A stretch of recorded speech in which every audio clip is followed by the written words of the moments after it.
Alright, I got a game from a little bit earlier today. Played 5 games this morning, had 4 wins with some pretty outstanding results.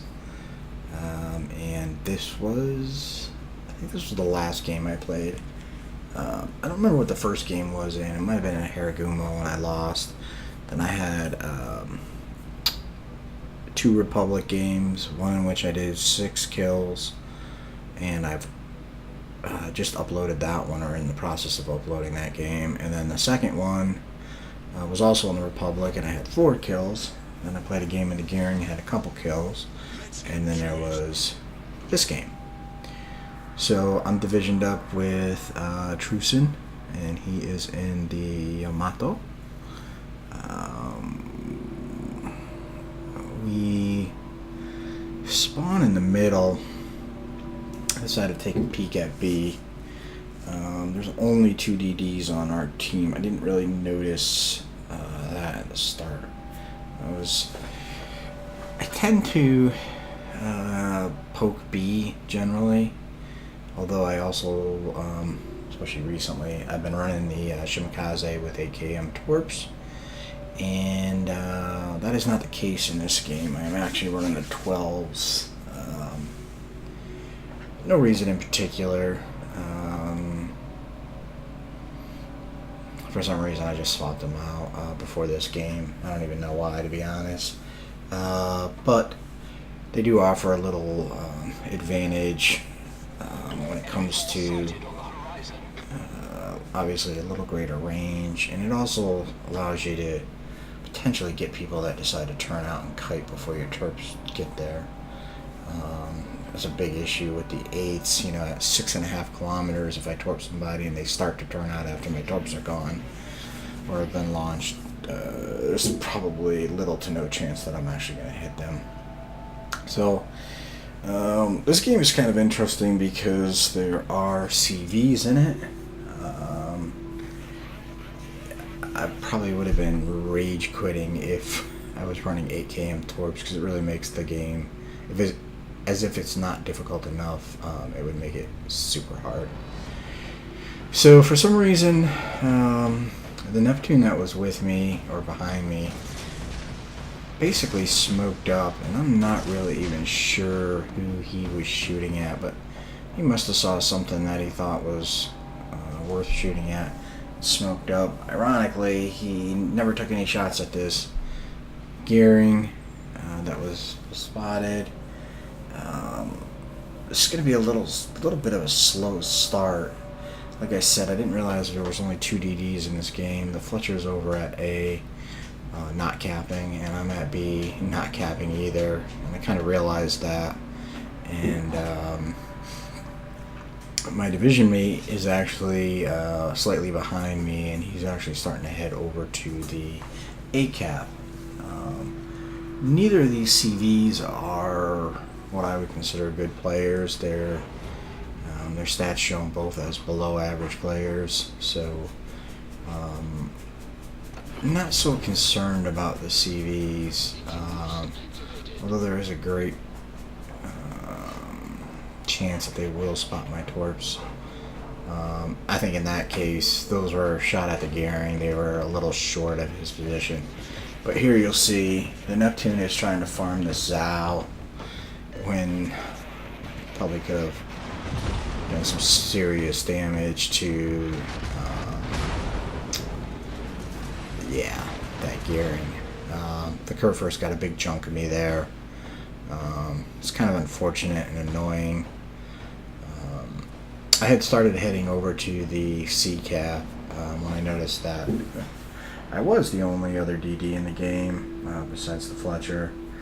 And there were a lot of ships over here, so why not go and help these guys out? I got a Worcester and a Tago. Although this Atago is doing some questionable stuff right now. I'm not sure he belongs in the middle of the cap. I mean, probably got 9.1 concealment. That's great, but yeah, it's not going to help you much in the middle of a cap with, especially this early on in the game. We know for sure there's a Des Moines, a Conquer, a Bismarck, a Grosser Kurfürst, and a couple other ships in this area. That noise you hear in the background is my dog messing with a bone. I wish he would stop, but he's probably not gonna. Try to torp his Kurfürst. I didn't want to send my torps because I wasn't sure if he was going to stop behind that island, and then I didn't. Then when I realized where he was going, I didn't want to torp because of this Atago. I actually type in chat for the Atago to stay where he is.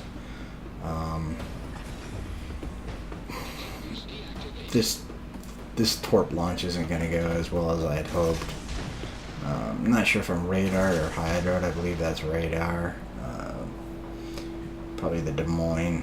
I'll be able to tell. There's also a plane over, and yeah, my torps are going to come up a little bit short on this guy. It was actually a bad drop. So here I am, 6 minutes into this game, and I haven't really done anything. A little bit of spotting damage, about 20k, but those torps are going to fall short. Or not fall short, but be short. I let him too much. I didn't expect him to stop. I didn't know plane and or hydro was going to spot my torps. And I get hit pretty hard again, and I'm down more than half of my health at this point. Yeah, not a great start. The Atago manages to take the cap, and then he decides to yellow torp rush the Kurfürst, and he gets taken out by, I believe it was the Bismarck or somebody. Somebody over there got him. Oh, maybe it was the Kurfürst. Yeah, it was the Kurfürst. I didn't realize he got him, but somebody else hit him hard. I think the Bismarck. This Kurfürst is pretty much done now. The red team is moving into C. My division mate is all the way over at A now, and he's helping those guys. Just trying to get some damage, maybe start another fire on this Kurfürst. It'd be nice to finish him off. And managed to get the kill. Wasn't really expecting that, but... And Gearing is spotted, I believe, by our Kurfürst, who's also low on health. Take a few shots at him, hoping to get him out of the game, because that would be awesome. And just as my shells go to land on him, the Kurfürst, I believe, takes him out. Yep. So the red team is down 3 ships, we are down 2 ships. And we have taken both A and B, or I'm sorry, A and C. B is still open. I could probably shoot over there and take it. But at this point, this flank has lost quite a few ships. We have a Worcester, a Musashi, and a Kurfürst. The Kurfürst is very low health. The Worcester's kind of taking a butt kicking also. So I decided to stay over here and see if I can help these guys a little bit. There are a couple of radar ships over here. There's a Kronstadt there. There's a Bismarck. We know there's a Des Moines. There's a Zau. So... yeah, this is probably not going to be very fun. Not to mention, there's actually still a CV in this game, although I think we've been pretty fortunate. Oh, and there's a Dmitry Demskoy over there. So yeah, 3 radar ships and a battleship with Hydro. There's also a Conqueror and a CV over here. So, or not a CV, but a Conqueror also. So, put a set of torps out on the Bismarck. And yeah, not a great torp run. We lose our Kurfürst as I nudge the island. These torps are going to be a little bit behind. You can see the prediction line was actually pointing through this island, and I chose to fire them a little bit behind that. So not a big shock that I missed there. So we got 1 kill and 12,000 damage, and we are 9 minutes into this game. So things aren't going great for me, but you know, we're still trying to play our role and do our job. I think we do have like 20, almost 30,000 in spotting damage. Here we catch vision of the Zal and the Bismarck. I checked to see which one I can torp, and it looked like the Zal is going to be the better option. The Bismarck got behind that island and then put on the brakes, so might as well take a pot shot at this Zal.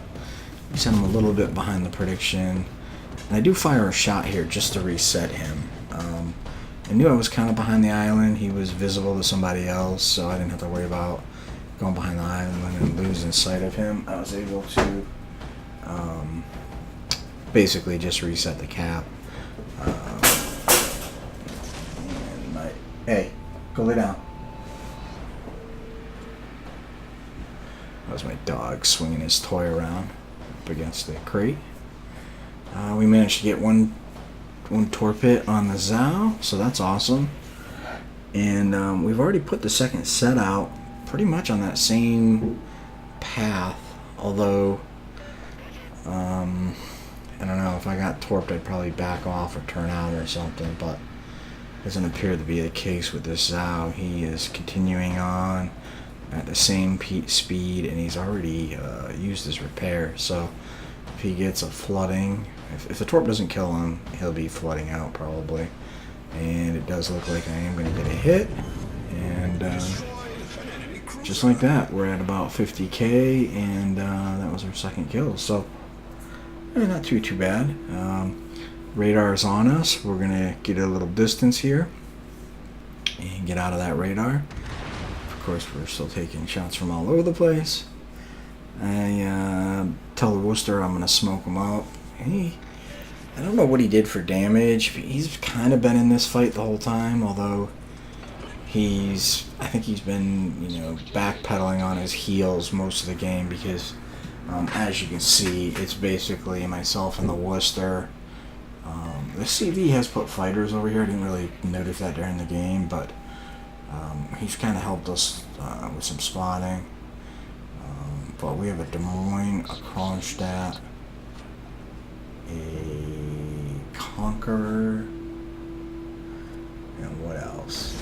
We still have a CV, and I don't even know. There's so many ships over here. So the Bismarck, Des Moines, Conqueror, and Kronstadt are still over here, and the CV was spotted in the backfield. So yeah, this is still, I wouldn't say we've locked this flank up. We're still contesting C and kind of fighting for C. This Des Moines is either slowing down or turning in. I do have torps on that gap, so I'm not really sure if those will be any good, or if he'll be able to go bow in and just split the torps. But here we go, we're trying to reset. Right after I fire that salvo, though, we managed to take out the Des Moines with the torp. So I didn't really have a good view of that, but regardless, I think he turned into him, to be honest. Yeah, it looked like he was coming around the island, turning in, and he got hit by one. So that was a good spread. That'll work. I noticed this Kronstadt on the inside of this island chain here, so I fully expect him to radar me, and I'm just gonna stay on this side of the island. I'm checking the mini map there, or the regular map, I guess it is, just to see whereabouts he is, and we managed to land 2 more torps on the Bismarck, and that finishes the Bismarck, and we're sitting on 90k now with 4 kills, considering we had like 12k and 1 kill at 9 minutes into the game. It's not very bad for basically just 4 minutes of gameplay. And as we predicted, the Kronstadt radars me. Luckily for me, I can't take shots. That Conqueror would be very, very scary if he had a line of sight to me and he could actually fire. As I come around the edge of this island, we spot the CV, though. I'm like, wait, what? Huh? Why is he there? Okay. He just realized he was spotted and started moving forward, so that's going to put him It's going to allow us to close the distance pretty quick. And right now he's at about 11 kilometers. We spotted him at 13, so we're going to close a little distance here and hopefully get some torps on this guy. He's at 9 now. I'm going to put him out now. Put one a tad forward of the prediction line, one a tad behind the prediction line, and then I fire off a wide spread on the prediction line. It's going to give me pretty good coverage of whatever, you know, whether he goes a little slow, a little forward, a little faster, and or if he turns a little, hopefully I can manage to get at least a couple. And at this point, my torps are pretty close, so I open up on him. Get a good salvo there. Managed to get 1-2 hits there from that first salvo. The second salvo comes in, and we get 2 more torps that finishes him off. Gives us a Kraken. And I didn't even realize that during the game that I had actually got that many kills. This was part of a 4-game win streak where I had a total of 17 kills between the 4 games. 2 Krakens and 1 game where I just missed a Kraken. 2389. No other achievements, just a Kraken. 2389 base XP. Got some compliments from the Kerfers. He made a comment in the game about the Shima being OP, and I kind of just said laughing out loud, LOL. And yeah, he also asked me if I had a legendary upgrade. I have it, but I do not run it on my Shima ever. It is horrible. I knife fight with my Shima way too much to be running that, and having my torpedo tubes slower than my gun rotation, turret rotation, is absolutely horrendous. 9 torpedo hits, pretty good damage overall. Pretty fun game. Can't complain too much. That went very well. Thanks for watching. Hope you enjoyed the video.